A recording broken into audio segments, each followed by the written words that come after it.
For more on the APEC and trade negotiations and what the outcome was, Maricruz Magowan joins us, economist. And this is a fascinating topic because you have the terrorist attack that's happening. You have a lot of people who were focused on what the Federal Reserve might do. You have a lot of people who were focused on trade issues, and it's kind of taking partially a back burner. Let me just start with this. What was the priority of APEC?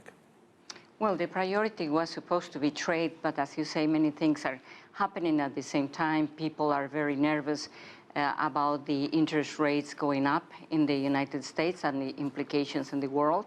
And at the same time, the U.S. wants to promote the TPP.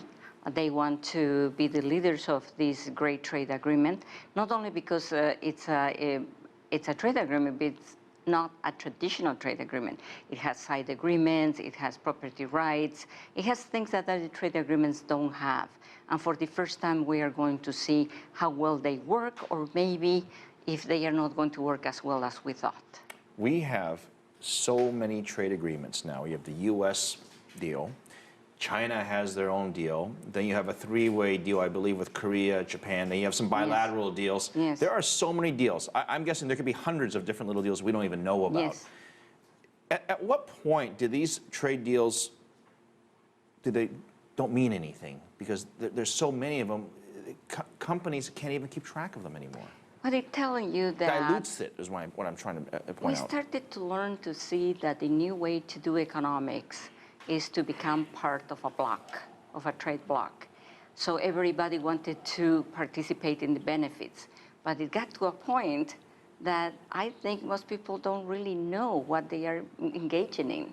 And with time, and when they see that the benefits are not as good as they thought, or maybe the opposite, when the benefits are so great, people will try to create more trade agreements. But as you say, I think they will go backwards a little bit. I think we are having too many trade agreements. It's good to have trade agreements, but there is a balance on everything, especially in economics. Yeah. It's like basically Facebook having too many friends, and after a while, it's not the quality that matters.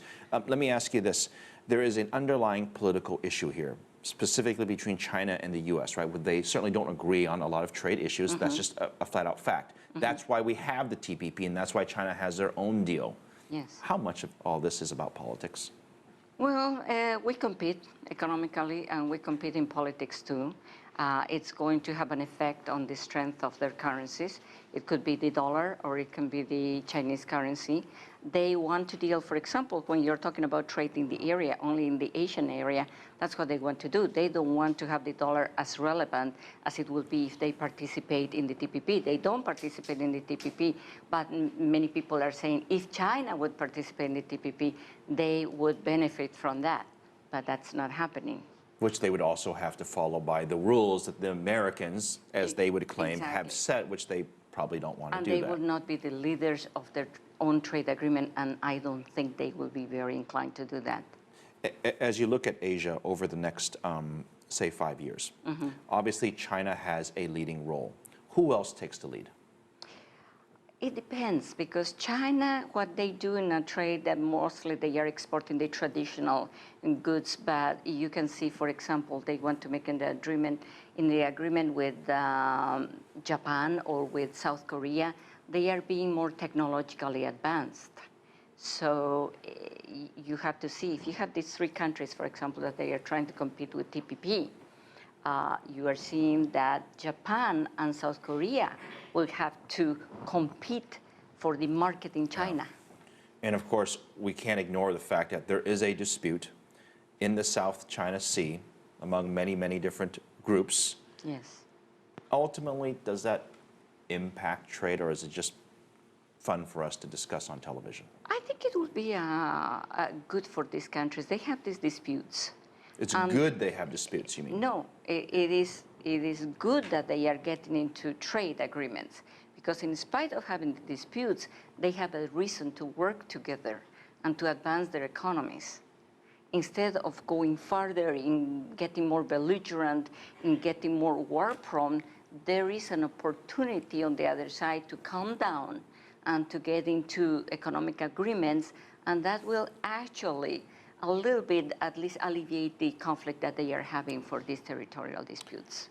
President Obama and the White House believe that the TPP exerts more American influence, the good things that the White House stands for throughout the rest of Asia. Do you think it's working? We don't know yet. We have seen in Congress that the Republicans supported this strongly, the president, something that we haven't seen in other bills. That is a good idea. That's good news also. We will see if it will go ahead. I think it will pass. I think TPP will not be something that we will be talking about, something that could have been, and it's not. It is going to pass. And I think it's going to be a tremendous trade agreement. I think it's going to be very good for the United States. All right, Maricruz, always good to see you. You're welcome. Thank you.